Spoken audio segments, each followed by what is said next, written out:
New Thought Media Network. We are a global broadcast network of positive music, media, and entertainment, inspiring humanity's evolution along the journey of enlightenment and creating a world of love, peace, empowerment, and prosperity for all. New Thought Media Network. Positively inspiring. And hello again, dear ones. Rev BRZ over here. Rev Z right here. And this is New Thought Today, our weekly look at the New Thought philosophy and where it's going and what's going on in the world and how we're using New Thought not only to serve ourselves, but how New Thought is evolving and growing and expanding into the world. So thank you for being with us today. Now, we were off last week. You were in Florida, I believe, right? Yes, I was. And I trust it was a good good trip. It was. Got to see family and grandkids and brothers and nephews and all of that good stuff. And nice. it was a really nice time to see people after having seen, like some of them I haven't seen in 3-4 years. So it was really good.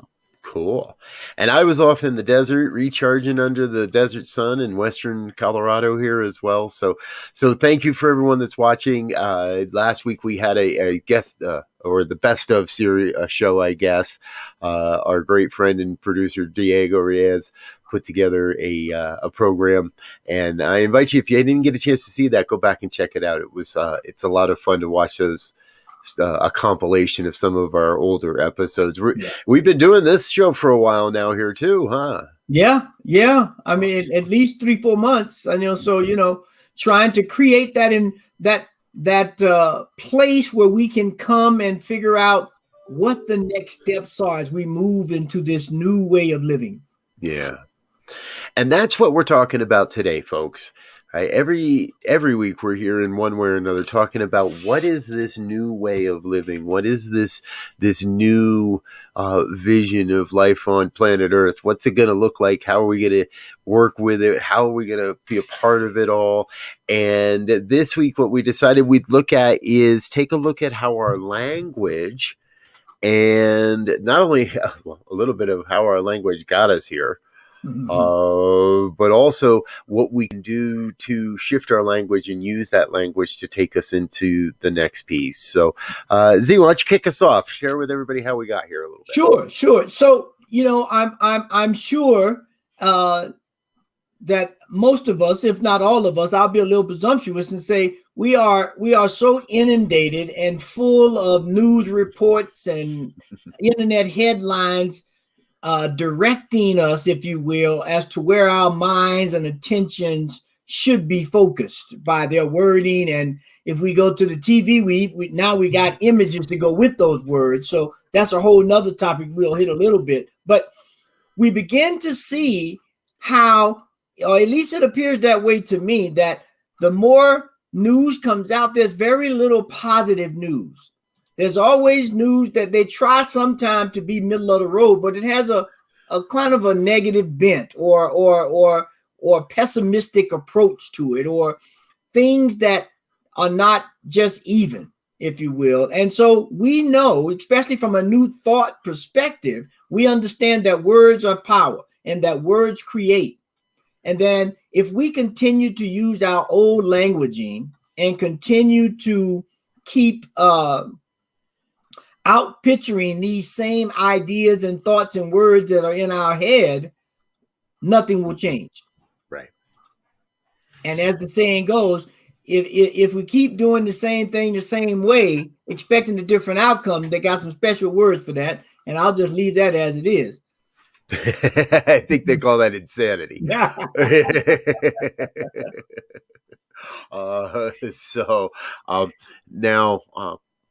and that little devilish part of me says, and there's a political party that does that too, but yeah. But that's another program, folks. No, I'm with you, right? And I heard a piece this past week, and I've been looking for it while we were preparing here today. I've been digging around trying to find it. I can't find it, but it's a radio piece that we now have some data. A couple of guys went and did some work, and we now have some data as to the negative connotation and repetition in traditional mainstream media, especially around COVID. And what these guys did using, I love algorithms, right? They just took a transcript of every single news broadcast, threw all of those transcripts into an algorithm, and let the algorithm pick out the words. And overall, even when things are going good, the news wants to sell us that they're not. Right. And the negative news saturates our consciousness if we listen to it, if we choose to. And we know, I know people, certain news stations are on in the background 24/7. There's always a TV on, and that TV always has the news on. And because God forbid we should miss anything. So we get to that question real quick, right, folks? What are you allowing into your consciousness? What media, what messaging, what belief systems are you inviting into your world? Yeah. And that leads me to, I want to read this one statement from Science of Mind textbook that says, the word is a mold which decides what form the thought is to take as it assumes shape and becomes a part of our conditions. And so if I shorten that up, it basically says the words that we use creates a container that will begin to shape our experiences, that will begin to shape the things that come forth in our life. And we can make that analogous to something that most people have definitely heard of, the law of attraction, right? We create an environment, we create an electronic magnetic field that will begin to draw those things to us. Now, we know for a fact, there have been plenty of studies on biofeedback that for every thought, there is a oscilloscope brain wave that matches it. Yes. And we know that creates a sound wave or frequency. And we know that through the understanding of sound and frequency and magnetic attraction, it will begin to assimilate or bring things to it. And that's what we have to begin to, I think, as we continue to look forward to this new world, we have to be very conscious of our words and what they're creating and be observant of what they're creating. Right.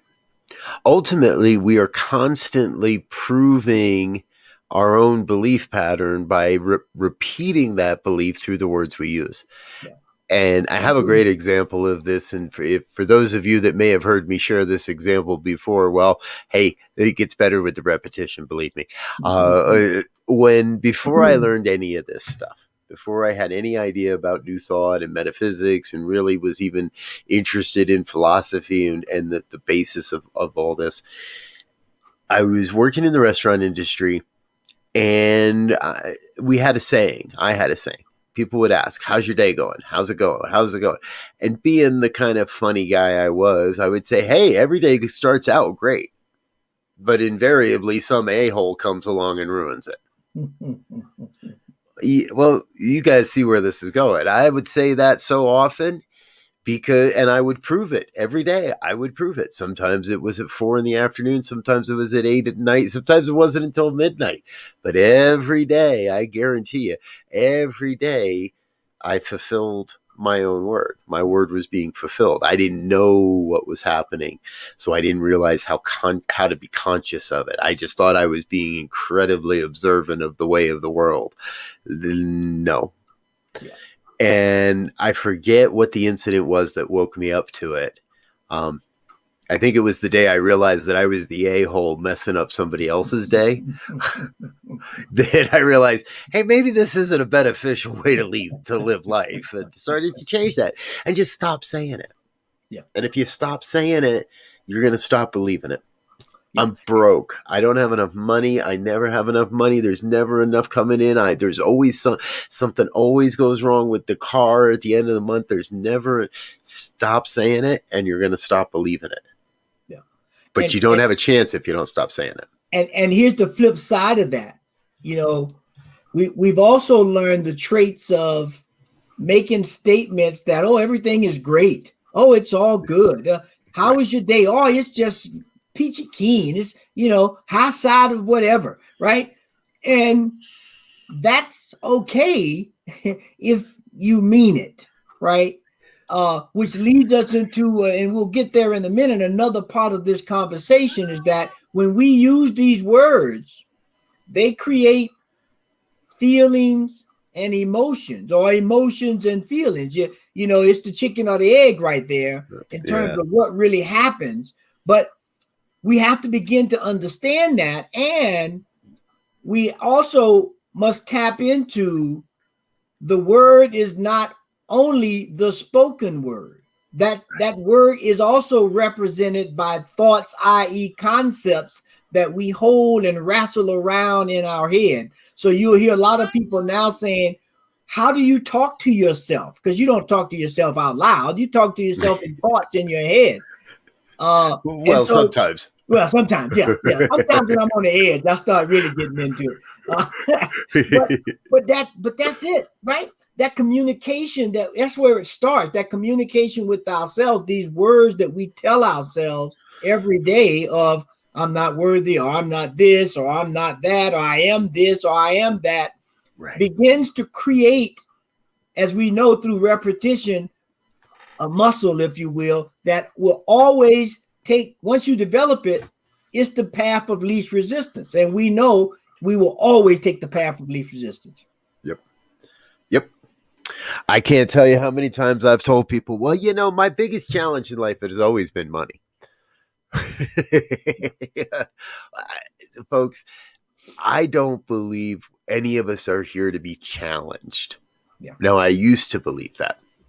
And I used to believe that we each had our own great challenge, and thank God mine isn't, a health challenge. Thank God mine's only the money challenge. And wow. Part of what Z is saying here is we can't whitewash the truth. Mm-hmm. And we have to be very, very careful to set in motion a truth, that isn't true. That's only our own. Right. We have to be very careful to not set into motion these limiting thoughts that are going to run our lives, because they will. And those negative, self-doubting thoughts, they have a way of just eating into anything that happens and anything that's going on. And our work is to cast that out. It's to say, no, that's not the truth of my life, of me, of who I am, of how this is working. The new thought is that today I'm going to choose that differently. And today I'm going to start to create a vibration, an environment of positivity, of something different. Right. And so now, so that sets up this whole thing, as we touched on a minute ago, about feelings and emotions. Right. So let's look at another form of words called songs. Right. So we can listen to songs, right? All kinds of songs. And those songs, they create emotions, right? They connect with the internal state, if you will, that allows us to, physically and mentally have a feeling. Right. And so I can either display that feeling or suppress that feeling. It's, if I get good at it. Now, it's hard not to express emotions unless you're good, right? Because if I'm angry, there will be something in my body that will show it, because it is a physical and a chemical reaction that I'm having to a thought or a word or a song. And if we put the music in, we can even extend that beyond, right? But what I'm really feeling about that, right, I can suppress that. I may hear a song and I'm feeling really sad because it reminds me of, my mother's passing, let's say. Right now, I can suppress that feeling. I can't suppress that emotion. That emotion is there, and it's affecting me viscerally. But my feelings about that can be suppressed. Right. And so here's the challenge as we move forward and looking at our languaging. Just like with songs, we have this emotional, visceral reaction. Right. How do we outpicture that? It's and I want to read something here. It says, I found this. It talks about the differences, right? It says emotions are considered as our body's response to external stimuli, and feelings are mental associations related to those emotions. Yes. So we should contemplate that a little bit. I'm going to read it one more time. Emotions are considered as our body's response to external stimuli, i.e., the external stimuli was the song, was the word, and I had a body response to it. And the feelings are the mental associations that are associations and reactions to that emotion. So when I hear the song, I think about my mother and I cry. Yes. Yes. And what is a song, folks? More than a vibration, right? It's there. We can take this same idea, and I trust you're following Z here because this is important, right? If we take that vibration, that musical vibration, and it hits us, and we hear it, it shakes our eardrums. It moves us physically. Sometimes it moves us to tears. For me, it moves me to dance a lot. and maybe there's music that moves you to fall right asleep. Yes. There's the vibration of meditation that moves us into a subconscious state. There are all these vibrations that are hitting us constantly throughout our day. Mm-hmm. Now, to parlay into a gentleman named Michael Singer and some of what he talks about, some of what he believes in, is that when we get hit with these vibrations, if we hold on to them too tightly, if we turn them into too strong of a feeling, then they may just manifest as an experience, as something in our body temple. This is disease. Mm-hmm. But if we allow that vibration to hit us, whatever it is, and to move through us, or in the case of dancing, move with us, right? Then we start to move with the vibration. Then we're in a co-creative nature. Then we're in a co-creative process. Then we actually can influence the outcome of the experience overall, rather than have to just take what comes our way. Right. And you bring a special thing to my mind, because we're talking about language, and so far we've only been talking about spoken language. But you gave the perfect segue right there. Dancing is a form of language. It is a form of communication, right? So is art and all these other things, right? Because they are still expressions of a thought, which is the key component of a word or communication or language. Right. And so you can be telling me one thing with your mouth, but I'm looking at your body language. Yep. And I'm like, that ain't true. Now, some people can get real good at it, as we said before. They can get real good at separating the emotion, the visceral responses in the body, with the actual outpicturing or feeling that gets expressed. So if you can disconnect those two, then, they have, con men are probably some good examples of those kinds of right. individuals who can do that, right? But what's happening there, that when someone's taking advantage of someone, they're getting a visceral response to that. But then they disconnect the feelings associated with that I'm hurting you or taking advantage of you, and they just disconnect any feeling or outward expression of that, and they go ahead and do it. But internally, we know it's creating some turmoil. Mm-hmm. But those words are not idle. And so as we move forward, looking at how do we begin to language people who are out of work, or language people who are looking for jobs, or people who are trying to figure out how do we socialize again after being in very small groups or alone in large groups again. How do we begin to express that kind of a language? Right.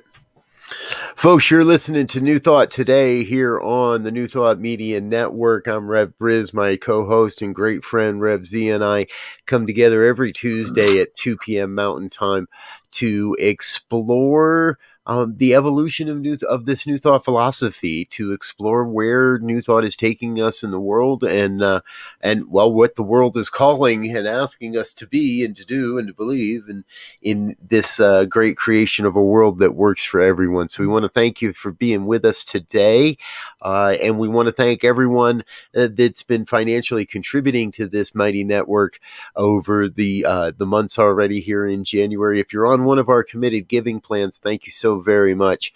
And if you'd like to learn more about how you can be a part of the New Thought Media Network family and get involved in our on one of our committed giving programs, please head over to ntmedia.org and click on donate, and you'll find more information over there. So, all right, Z, we've been talking so far today about really about this nexus of the feeling emotion combination, and what I sense is coming, right, is, and how do we use that? Now that we're aware of this, now that we've got an idea of how this all works together, how do we use this to step it up in the world, to step out in the world maybe a bit? I'm glad you asked me that, because there's a verse here that I would like to read from Science of Mind textbook. It says this. It says, the word gives form to the unformed. The greater the consciousness behind the word, the more power it will have. Just words without conviction have no power. And just conviction without words will never stir up latent energy. There must be a combination of the two to make a complete thing. To make a complete thing. To make a complete thing. So what we're looking at is this word, this idea, this thought, and the conviction that you are putting. Like imagine you go to a rally and someone's giving a speech to get you inspired to move or to take some kind of action. They have a word, but you can tell, as we said earlier, about the energy, the vibration, the frequency of what's coming out, if you are going to be or have some conviction to that, because it's going to stir something in you. It's going to wake something up. And so when that word and that conviction comes together, now we are able to create things, to create movements, to create, communities where we are able to not only speak a word, but be committed to that word, which means that our actions, our feelings, what we express are in line with that idea, thought, word, eventually the thing itself. Yes. And oh my gosh, go ahead and kick open a door for me. Thank you. Because what you just described, and let's be straight up, folks, we witnessed exactly that on January 6th in Washington, D.C. A word and a conviction. Now, there are those that most people listening to this program, I think, are probably going, what? Wait a minute. Hold on. That's a stopping point, because we don't see that as an event that we find beneficial. Right. We don't see that as a good event. We didn't say anything about how you're using this law. This is a law. This is how it works. You can use it for beneficial, or you can use it, you can build it to build or to tear down. You can build, I think it was Bob Proctor used to say about electricity, right? You can use it to cook a man or to cook his breakfast. Either one. It's up to you. We want to use, and we teach to use this law for the benefit of all good. But what we saw, and my belief, what we saw on January 6th was a great example of how this works when you want to use it for the detriment of humankind, or for the or to tear something down. Right. Excuse me. So, yeah, no, and that's perfect, right? Because the key thing, one of the key things you said there was these principles of new thought, of universal living, are irrespective of person, place, or thing. It is not it does not show favorites. It does not roll the dice of the universe, as Einstein would say. It is an exact thing, right? And so when we begin to understand this, and now when we look at the new languaging, right, we know we can amplify that, right? Just think about the advent of MTV. Yeah. Right? So before MTV came, we just had songs. And if you happen to go to a concert, then maybe the performer could give you some imagery to kind of enhance that song, right? Right. But when MTV came, they did not leave anything to the imagination. And I dare say now it's worse, right? There is nothing left to the imagination. It was more suggestive back then. Right now, it is out and out explicit. So now you don't get a chance to internalize those emotions and come up with your own feelings. Someone is projecting that into you. Right. It used to be, yes. The difference between, wow, what do they mean by that? And, oh, that's what they mean by that? Can make a real difference in, and what does it do? It makes a difference in how I perceive it, and how I accept that energy, and how I then turn that energy into an emotion and or a feeling. Right. It's video killed the radio star, that's for sure. Yeah. And in a lot of ways, we have to also credit that video opened up the creative doors for artists to be able to better portray what they really want to communicate, and and to drive the social change that, it's interesting. I guess I've never really talked about this, but if you're a consumer of music, you see it as entertainment. If you're a producer of music, you usually see it as a driver of social change. Mm-hmm. Or communication. And if it is just pure entertainment, I got a few names that jump into my head. You generally wash out, burn out, or fade away. Yeah. It's the artists that see their music, the vibration that they're creating, as creating an environment of social change, of inspiration, of real growth, I would say. Right. Because you think about it, right? When we look at the history of language, right? Mm-hmm. And just contrasting to these videos, right? The history of language started with imagery. When we look back at ancient societies, ancient Egypt is a great example of that, but so is Mesopotamia. They had images to create that language. And they did that partly because with an image, it left more room for growth. It left it more alive. It didn't nail it down, right? But when I put it in word, that word has a specific meaning. So if I say something, if I use the symbol of a frog as a idea, concept, or thought pattern, right? Mm-hmm. That I can take that anywhere. Here's a thing that can live in water and on land. Here's a thing that starts out swimming and then it starts jumping. It can show me transformation. Here's the thing. I could go on and on about the extraction that I could pull from that image frog as an image. But when I use the word frog, well, that's going to be limited to your idea of what that is. not much interpretation or expansion. Well, I won't say not much there, but it begins to constrict what we get from there. Yeah. And I love that you bring this piece into play, because on the wall behind you is a plate there with a depiction of Native American. And I've been traipsing around the Southwest for quite a few years now, chasing pictographs and petroglyphs. So real quick, folks, there is a difference. A petroglyph is a carving.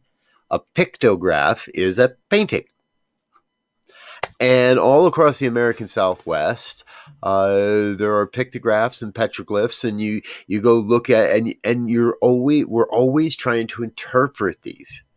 Yes. Now, if you're a believer in the ancient alien theory that, ancient aliens came down and helped to build the pyramids and all this and yada, yada, you can find that in this imagery, in these images.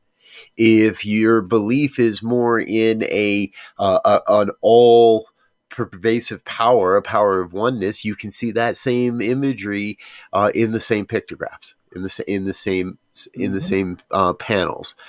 And so we come back again to this great place of saying, wow, throughout it all, it has always been the language that is the precursor for the demonstration.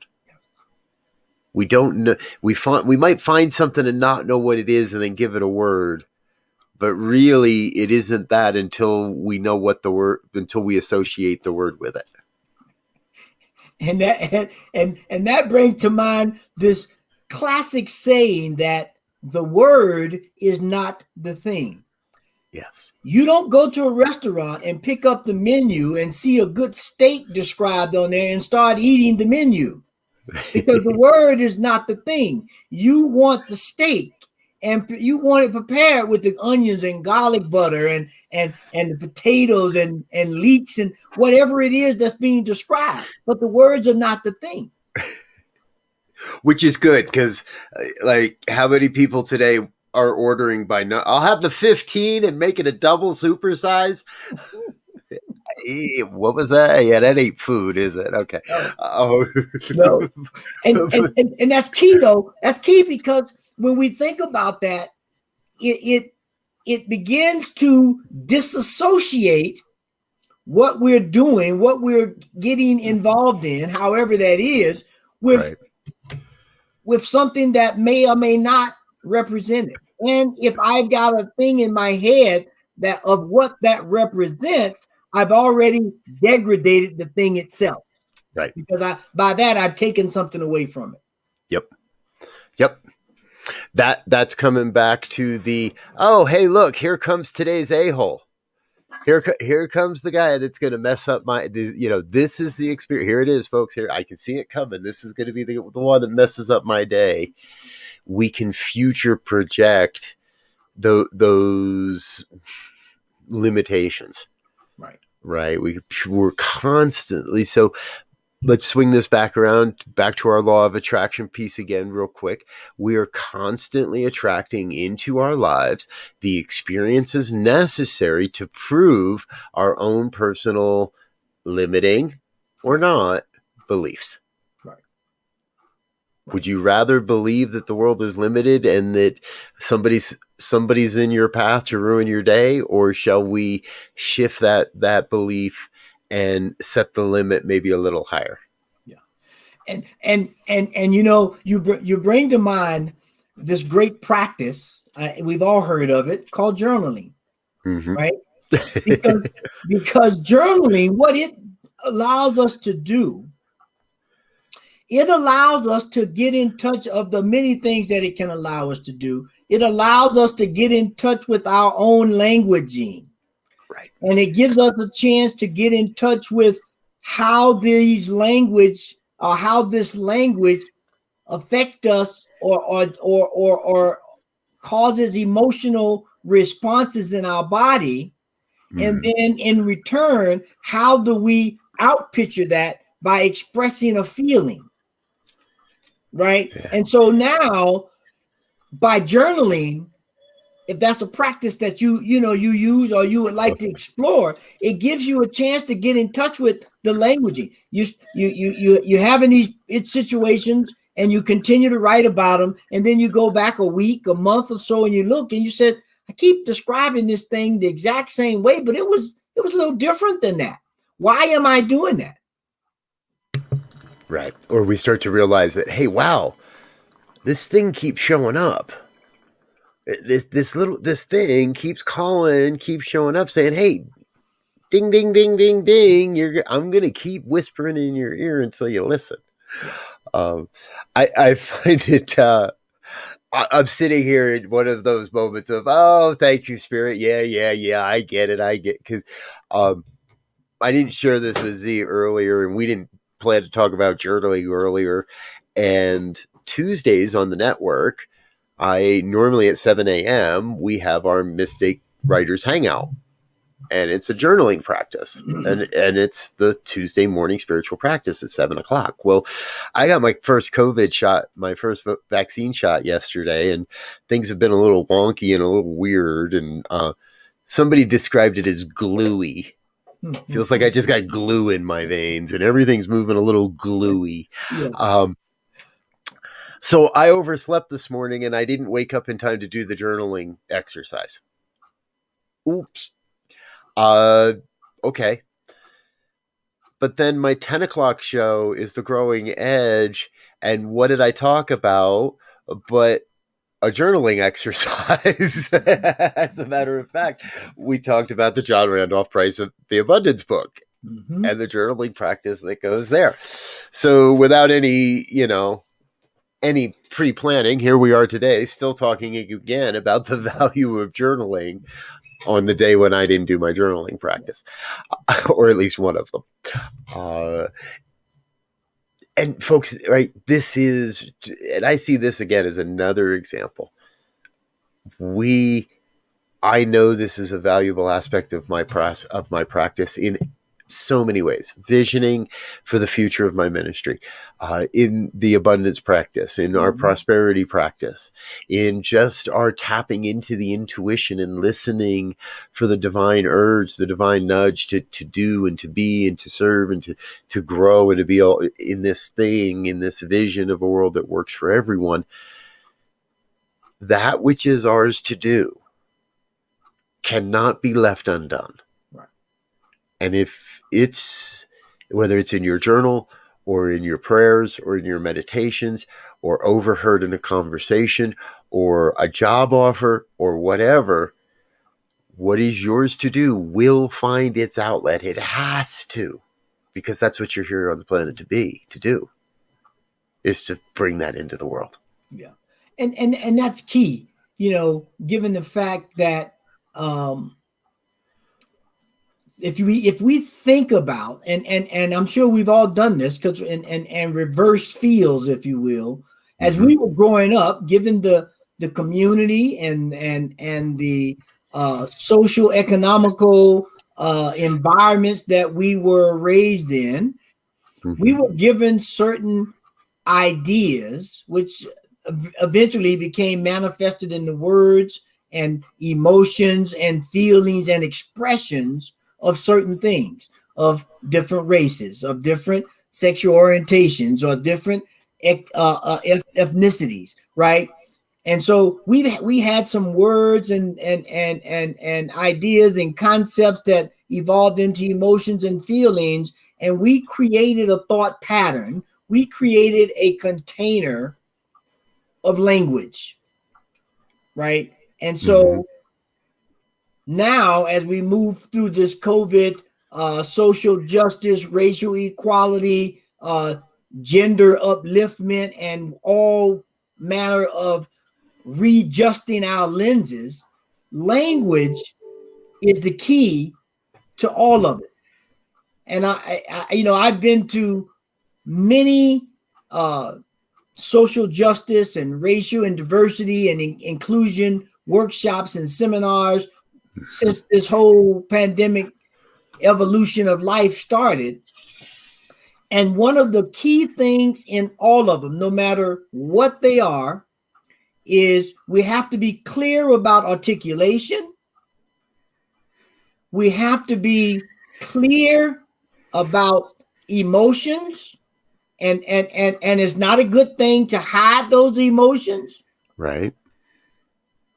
And the other side of that is when those emotions create feelings, then I have to be conscious of how I express that, Right.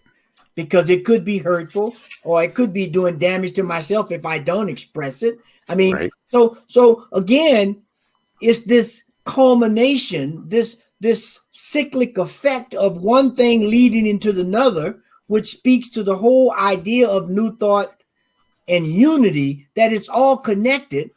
And the more we can begin to see it in that fashion, we have to give everything a little bit of energy, a little bit of attention, which kind of keeps us. It looks like we may be wobbling, but we're trying to maintain that center, maintain that balance, and keep everything in perspective. Find that equilibrium. Yes. Right. That place where it isn't just static. It's not just, we're always a little bit of give and take, a little bit of this. I'm always learning a little, always releasing a little of what I thought I knew. I always allowing a little more in, and perhaps sharing a little bit of that wisdom. Yeah, I'm with you. It's a big part of all of this. And I love you. You mentioned my Native American plate there, and my choose happiness, because there's one thing that I try now to remember more than ever. The whole Shemitic, indigenous people's way of connecting with spirit was, as I'm beginning to understand and reacquaint myself with, from that shamanic experience, it is a place where you give up who you are and your perspective and your way of looking at the world and judging and everything. And you open up to a greater spirit, a greater vision, a greater perspective, so you can see things more clearly. And the way I have connected parts of the puzzle previous to this, I may connect it differently now, right? Right. And the other part from the choose happiness is it is a choice. Yeah. That I have to make at somewhere, and it is different, but at some point I have to make a choice to open up or to accept the experience or not, or whatever. But as we understand that more, this languaging gets easier and we begin to see everybody in a different way. Yeah. You remind me, and I was speaking about this actually again earlier today, that and to bring it in just a slightly different way, so many of us are trained from the very beginning that we have to go out and amass a lot of money in order to do any good in the world. And you've got to, you can't give away money when you don't have a lot of money. But if you've got a lot of money, you can do a lot of good by giving it.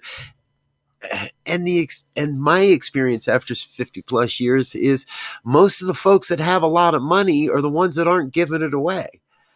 You got to go and wrestle it from them. Right now, I just heard on the radio yesterday, Tom Arnold and his wife agree and signed on to one of these new pacts to give away their money while they're still alive and before they're gone, and not wait until after they're gone to give their money on. And hey, great, that's cool. And that's one couple out of how many. That what I've kind of come to and what I've learned is, if I wait until I have it all to experience life, to give, to share, to be, to reach out a helping hand to my friend and neighbor, it ain't ever going to happen. I'm never going to have enough to think that I have enough to be able to go do that for somebody else. Yeah. But what we teach and what I believe is the universe fills all voids. It lifts. So if I got $20 in my pocket and I give away 10, I haven't given away to half of everything I have. I've invested half of that knowing that I'm going to be sourced and supplied and returned just as well. So we give not for the receiving, but we give because that's what part of it all is. Right. And whether that's money or time or effort or, cleaning the neighbor's gutters or serving or contributing at a school or anything, am I offering more than I'm trying to gather, I guess is a way to say it. And that speaks, to, as you said, this the universe filling voids. When we look at the universe itself, nature itself, we see this same thing. We see high tides and low tides. It goes out, that void is filled back up. We see new moons and full moons. And then there's new moon again, right? There's a void that's something and it goes back. We see this pattern. We see this language, if you will, this communication that speaks to us in a non-threatening, in a non-forceful way. It just says, hey, this is how it works, right? Yep. I'm not going to try to force you to believe that when the high tide and the low tide comes in, certain things are going to happen, right? But if you leave your truck parked out on the beach at low tide, it might be in a different place when you come back several hours later. Yes. And I used to live in Daytona Beach, and I saw that a couple of times where someone parked their car on the beach and they took a nap or went for a walk on the boardwalk and came back, and that tide was up there. Yep.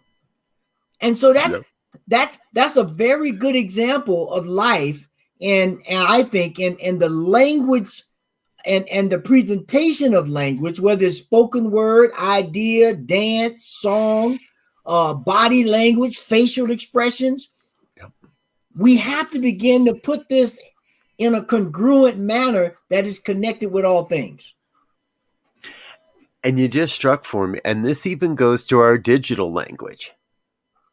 So, right, what are the memes that I post? What do I choose to share? Is it aggressive? Is it attacking? Does it, or am I? And there's a lot of people out there right now say, "Oh, that's spiritual bypass." You got to admit, you got to face. Yeah, we have to face the situations that we're in as a country, but it doesn't mean that I have to amplify them. Right.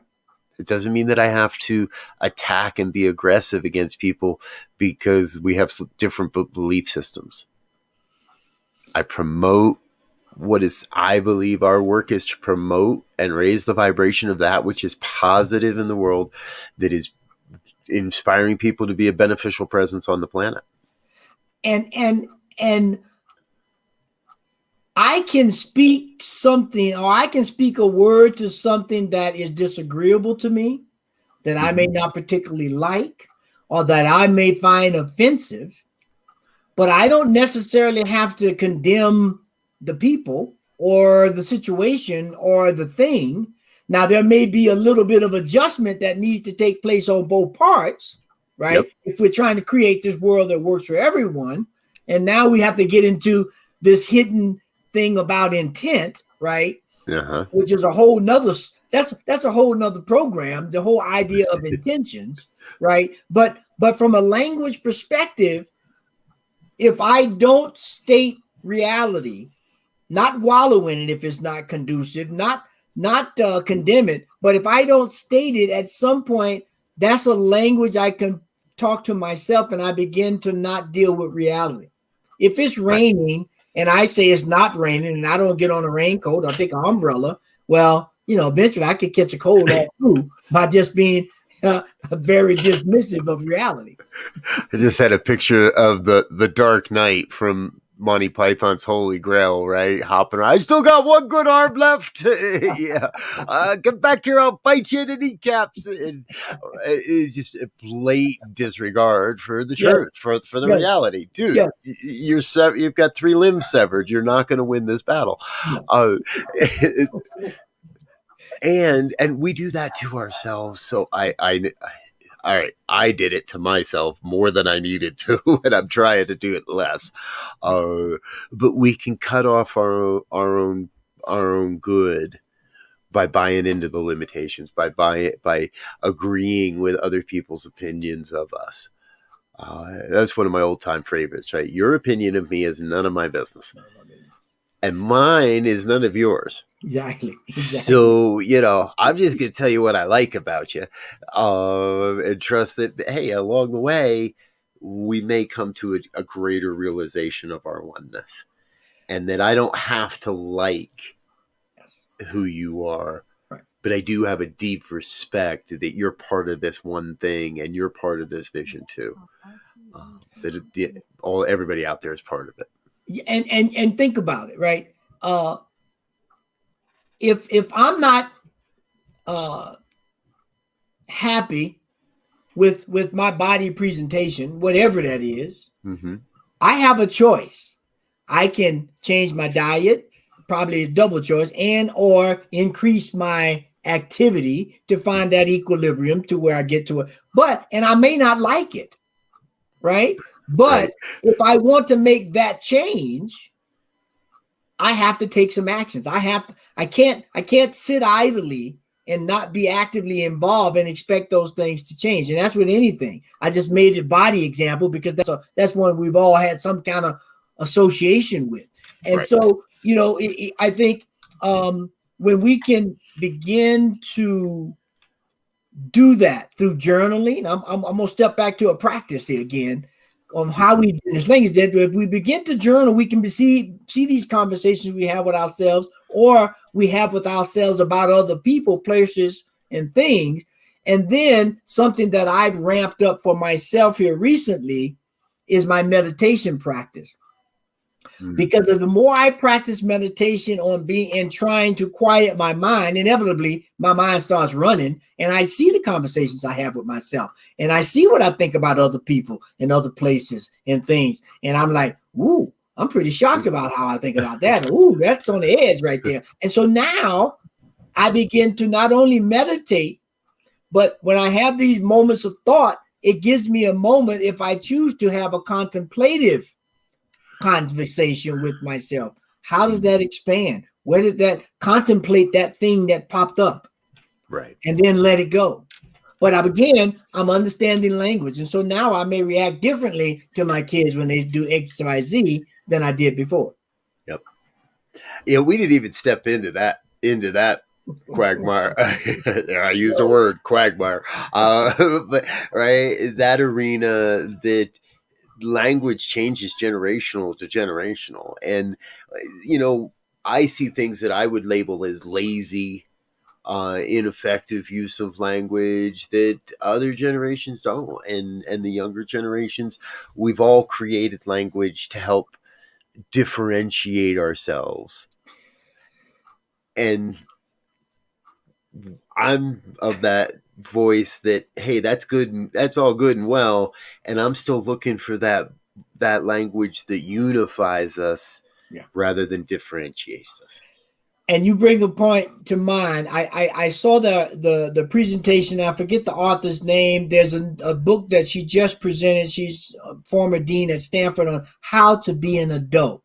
Right, is geared toward the younger generation. And one of the things that stuck out in my mind was this whole thing about, she made a point that what we thought, our generation thought of being an adult was go to school, get a job, raise a family, then you're XYZ, whatever that is. Then But you that's can go have not a the good time. model. That's not the model of what an adult is in this new world. And if we continue to language and outpicture that to our young people, we're setting them up for failure because they're not in the same world that we were in. So they have to use a different way to communicate, to evaluate, and to accentuate things that are supportive of who and what they are. And I thought I'm going to go buy the book because there's a counter book of how to for parents on how to raise an adult. So I'm going to have to get both of them now, contrast and compare, and see if I can fix some damage I may have done to my kids on the way up. Yeah, well, that damage is done. Don't worry about it, dude. Right? Buy the one and send them the other, and send them a copy when you're done. Yes, it's in their hands on how to raise the next generation of adults at this point. So, yes.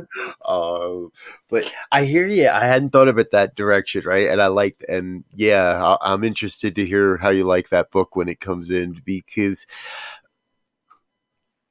and like, and my kids are going to raise adults that nobody has any clue of what it's going to mean right now either. and 2-3 generations down the line. And folks, here we are again. Z and I have been on this kick. We keep talking about this. How does what I'm doing today going to affect 7 generations forward from now? How are the policies and the belief systems we're holding today? So how do I raise an adult? How do I support? I have a couple of young adults. They would think they're fully adults at this point, but that's another show as well. I got a couple of young adults that I'm nurturing and ushering in, but